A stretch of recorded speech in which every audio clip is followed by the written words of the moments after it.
ओम शांति।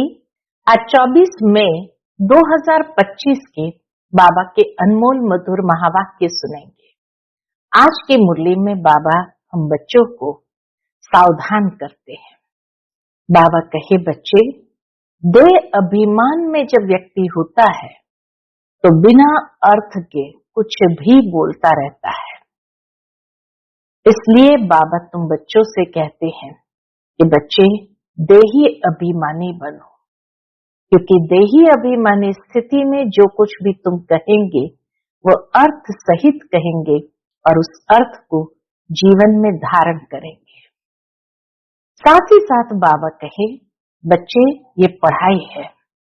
भक्ति मार्ग में जो कुछ भी करते हैं, अनेक प्रकार की रस्म रिवाज, ब्राह्मणों को खिलाना, तीर्थों पर जाना, कितना कुछ करना पड़ता है। ज्ञान मार्ग में बाबा एक ही बात कहते हैं, बच्चे अंतर्मुखी होकर के तुम प्रेम से बाप को याद करो। साथ ही साथ बाबा कहे, विशेष अमृत वेले उठ करके अपने सब संकल्पों को लॉक कर दो, अर्थात बाह्य संकल्पों को बंद करके प्यार से मीठी मीठी रूरिहान बाबा से करो, तो विकर्म भी विनाश होंगे, पाप भी कटते जाएंगे और अपना जमा का खाता बढ़ता जाएगा, आत्मा पावन बनती जाएगी और बाबा कहे तुम्हें अथाह खुशी का अनुभव होगा। तो सुनते हैं आज के बाबा के अनमोल मधुर महावाक्य। ओम शांति। मीठे बच्चे, अमृत वेले अपने दूसरे सब संकल्पों को लॉकअप यानी बंद कर एक बाप को प्यार से याद करो, बाप से मीठी मीठी रूरिहान करो। आज की मुरली से प्रश्न है, तुम बच्चों की हर बात में अर्थ है, अर्थ सहित शब्द कौन बोल सकता है? उत्तर है, जो देही अभिमानी है वही हर बोल अर्थ सहित बोल सकता है। बाप तुम्हें संगम पर जो भी सिखलाते हैं वह अर्थ सहित है। देह अभिमान में आकर मनुष्य जो कुछ भी बोलते हैं वह सब अर्थ के बिना अनर्थ है, उससे कोई फल नहीं निकलता, फायदा नहीं होता। आज की मुरली से पहले गीत बजा है, नैनहीन को राह दिखाओ प्रभु जी। ओम शांति। ये सब गीत आदि है भक्ति मार्ग के। तुम्हारे लिए गीतों की दरकार नहीं है, साइलेंस में बैठना है, कोई तकलीफ की बात नहीं। भक्ति मार्ग में तो तकलीफ बहुत है, इतने रस्म रिवाज चलती है, ब्राह्मण खिलाना, यह करना, तीर्थों आदि पर बहुत कुछ करना होता है। यहाँ आकर सब तकलीफों से छुड़ा देते हैं। बाबा आकर हम बच्चों को सब तकलीफों से छुड़ा देते हैं। इसमें कुछ भी करना नहीं है, मुख से शिव शिव नहीं बोलना है, ये कायदे मुजब नहीं। शिव शिव बोलना ये भी बाबा कहे कायदे मुजब नहीं, इनसे कोई फल नहीं मिलेगा। बाप कहते हैं ये अंदर में समझना है, मैं आत्मा हूं। बाप ने कहा है हमको याद करो, अंतर्मुखी हो, बाप को ही याद करना है। तो बाप प्रतिज्ञा करते हैं, तुम्हारे पाप भस्म हो जाएंगे। यह है योग अग्नि, जिससे तुम्हारे विकर्म विनाश हो जाएंगे, फिर तुम वापस चले जाएंगे। हिस्ट्री रिपीट होती है, यह सब अपने साथ बातें करने की युक्तियां हैं। कैसे ये चक्र फिरता है, हिस्ट्री रिपीट होती है। बाबा कहे ये अपने साथ बातें करने की युक्तियां हैं, अपने साथ रूरिहान करते रहो। बाप कहते मैं कल्प कल्प तुमको ये युक्ति बताता हूँ, यह भी जानते हैं धीरे धीरे ये झाड़ वृद्धि को पाएगा। माया का तूफान भी इस समय है, जबकि मैं आकर तुम बच्चों को माया के बंधन से छुड़ाता हूं। सतयुग में कोई बंधन होता नहीं, ये पुरुषोत्तम युग भी अभी तुमको अर्थ सहित बुद्धि में है। संगम युग का महत्व भी इस समय हम बच्चे जानते हैं कि यही पुरुषोत्तम युग है, तो अर्थ सहित बुद्धि में उसको समझा है कि कैसे पुरुष में से उत्तम पुरुष बनना है। यहाँ हर बात अर्थ सहित ही है। देह अभिमानी जो बात करेंगे सो अनर्थ, देही अभिमानी जो बात करेंगे अर्थ सहित, उनसे फल निकलेगा। अब भक्ति मार्ग में कितनी डिफिकल्टी होती है, कितनी मुश्किल होती है। समझते हैं तीर्थ यात्रा करना, यह करना, ये सब भगवान के पास पहुंचने के रास्ते हैं, परंतु बच्चों ने अब समझा है। क्या समझा है? वापस कोई एक भी जा नहीं सकता। पहले नंबर में जो विश्व के मालिक लक्ष्मी नारायण थे, उनके ही 84 जन्म बता देते हैं, तो फिर और कोई छूट कैसे सकते हैं? सात चक्र में आते हैं तो कृष्ण के लिए कैसे कहेंगे कि ये सदैव कायम है ही। बाबा कहे कृष्ण के लिए भी ये नहीं कह सकते हैं कि वह सदैव कायम है ही है। हाँ, कृष्ण का नाम रूप तो चला गया, बाकी आत्मा तो है ही किसी न किसी रूप में। वो नाम रूप तो एक ही बार मिलता है चक्र के अंदर, बाकी तो अनेक नाम रूप से जन्म तो लेते हैं। ये सब बातें बच्चों को बाप ने आकर समझाई है। इसीलिए गीता में भी कहा गया है कि श्री कृष्ण अर्जुन से कहते हैं तेरे भी बहुत जन्म है, मेरे भी बहुत जन्म है। तुम अपने जन्मों को नहीं जानता, लेकिन मैं जानता हूं। तो अपने पुनर्जन्म की बात बहुत स्पष्ट तरीके से वहां श्री कृष्ण ने वर्णन की है। फिर बाबा कहे ये पढ़ाई है, स्टूडेंट लाइफ में ध्यान देना है। रोजाना टाइम मुकर्रर कर दो अपना चार्ट लिखने का। व्यापारी लोगों को बहुत बंधन रहता है, नौकरी करने वालों पर बंधन नहीं रहता।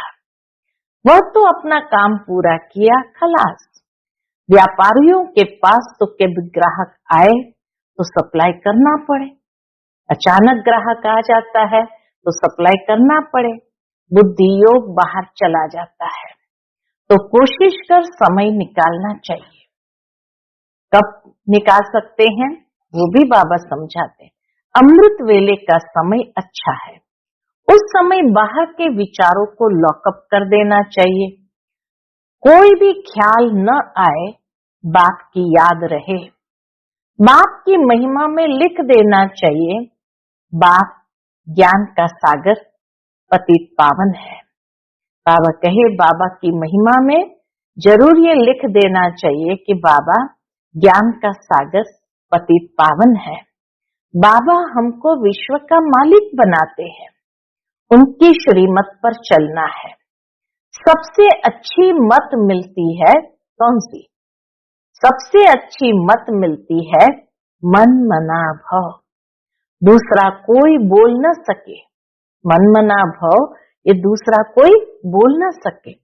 कल्प कल्प ये मत मिलती है तमो प्रधान से सतो प्रधान बनने की।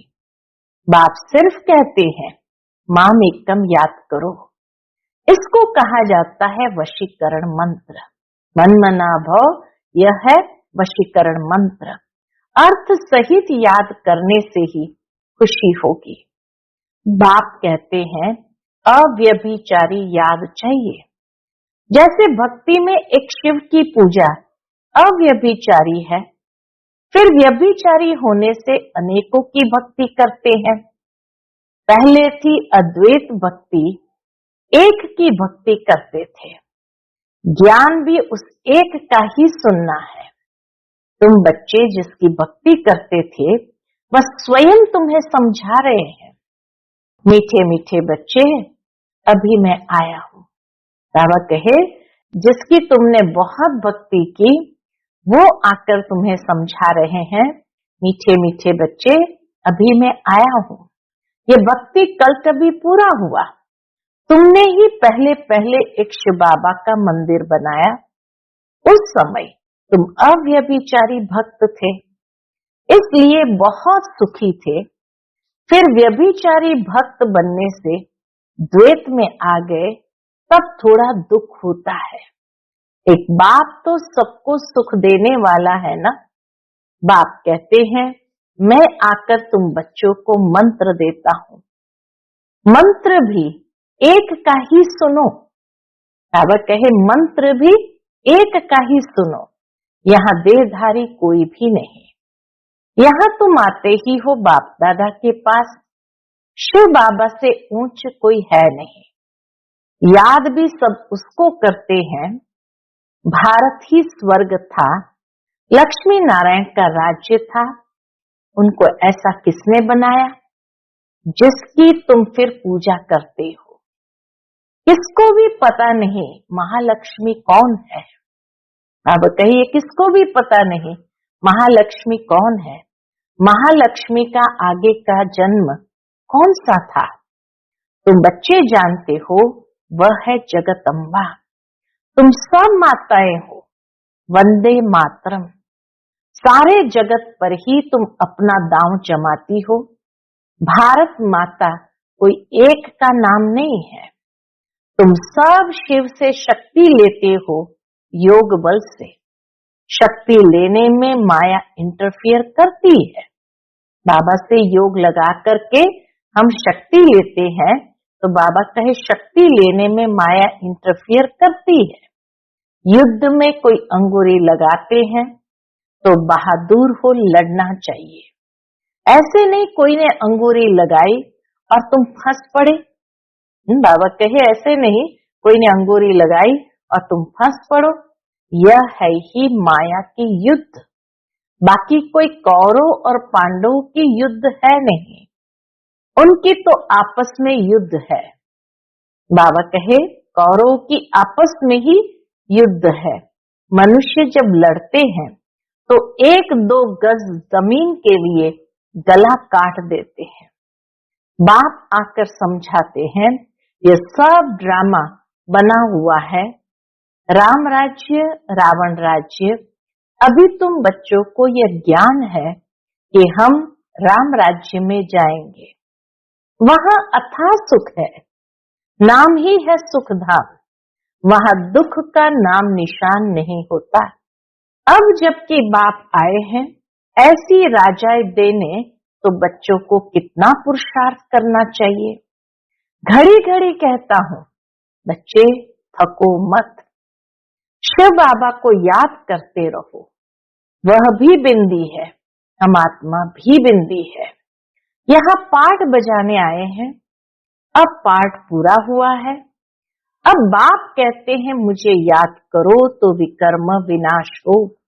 बाबा कहे अब मुझे याद करो तो विकर्म विनाश होंगे। विकर्म आत्मा पर ही चढ़ते हैं ना, शरीर तो यहाँ खत्म हो जाएंगे। कई मनुष्य कोई पाप कर्म करते हैं तो अपने शरीर को ही खत्म कर देते हैं, परंतु इससे कोई पाप उतरता नहीं है।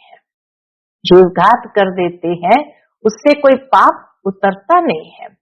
पाप आत्मा कहा जाता है। साधु संत आदि तो कह देते आत्मा निर्लेप है। आत्मा सो परमात्मा। अनेक मतें हैं। अभी तुमको एक श्रीमत मिलती है। बाप ने तुम्हें ज्ञान का तीसरा नेत्र दिया है। आत्मा ही सब कुछ जानती है। बाबा ने जैसे ही आकर हमारा तीसरा नेत्र खोला, आत्मा को सब समझ आने लगी। आगे ईश्वर के बारे में कुछ नहीं जानते थे। सृष्टि चक्र कैसे फिरता है, आत्मा कितनी छोटी है, पहले पहले आत्मा का रियलाइजेशन कराते हैं। बाबा आकर के हमें आत्मा का रियलाइजेशन कराते हैं। आत्मा बहुत सूक्ष्म है, उनका साक्षात्कार होता है। वह सब है भक्ति मार्ग की बातें, ज्ञान की बातें बाप ही समझाते हैं। वह भी भ्रुकुटी के बीच में आकर बैठते हैं बाजू में। शिव बाबा भी भ्रुकुटी के बीच में आकर बैठते हैं ब्रह्मा बाबा के बाजू में। यह भी झट समझ लेते हैं। यह सब है नई बातें जो बाप ही बैठकर समझाते हैं। ये पक्का याद कर लो, भूलो नहीं। बाप को जितना याद करेंगे उतना विकर्म विनाश होंगे। विकर्म विनाश होने पर ही आधार है तुम्हारे भविष्य का। बाबा कहे जितना जितना विकर्म विनाश होते जाएंगे उतना भविष्य में भी उच्च पद होता जाएगा। तो विकर्म विनाश होने पर ही आधार है तुम्हारे भविष्य का। तुम बच्चों के साथ साथ भारत खंड भी सबसे सौभाग्यशाली है। बच्चों के साथ साथ भारत खंड भी सबसे सौभाग्यशाली है। इन जैसा सौभाग्यशाली दूसरा कोई खंड नहीं है। यहाँ बाप आते हैं। भारत ही हेवन था जिसको गार्डन ऑफ अल्लाह कहते हैं। तुम जानते हो बाप फिर से भारत को फूलों का बगीचा बना रहे हैं। हम पढ़ते ही हैं वहां जाने के लिए। हम ज्ञान सुनते हैं, पढ़ाई पढ़ते हैं उस फूलों के बगीचे में जाने के लिए। साक्षात्कार भी करते हैं। यह भी जानते हैं ये वही महाभारत लड़ाई है। फिर ऐसी लड़ाई कभी लगती नहीं है। तुम बच्चों के लिए नई दुनिया भी जरूर चाहिए। नई दुनिया थी ना, भारत स्वर्ग था। 5000 वर्ष हुए, लाखों वर्ष की तो बात ही नहीं। लाखों वर्ष होते तो मनुष्य अनगिनत हो जाए।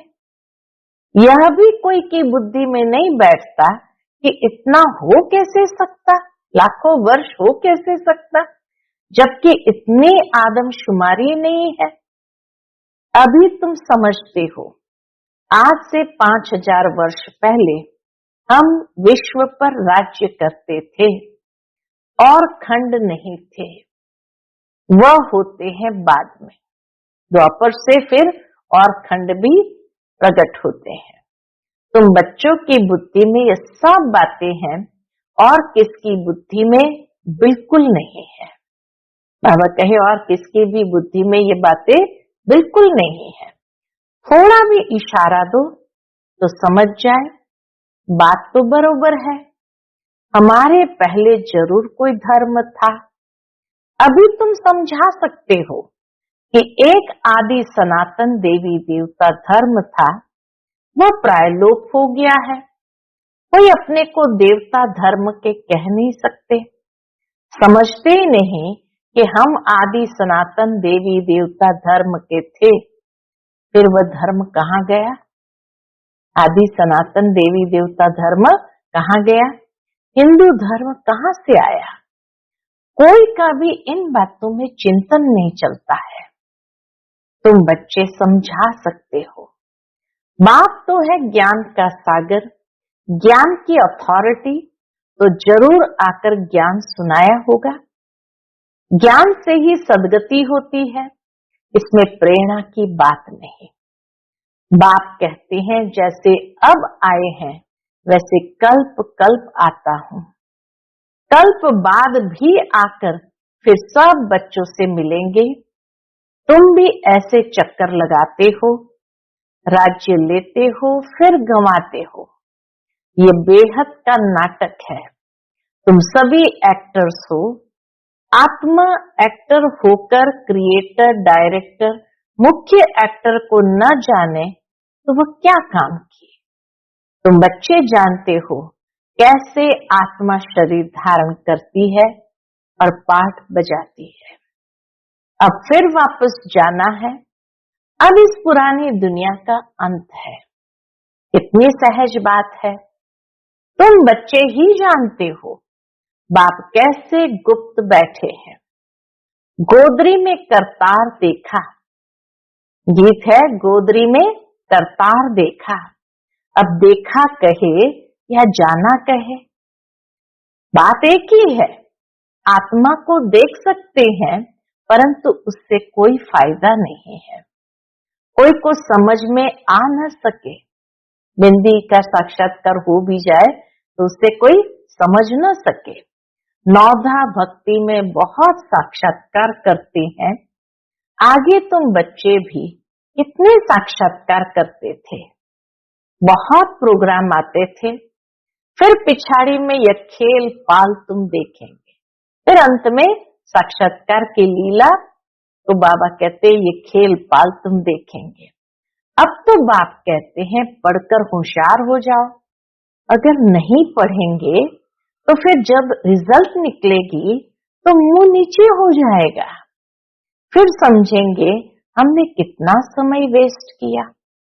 जितना जितना बाप की याद में रहेंगे, याद के बल से पाप मिट जाएंगे।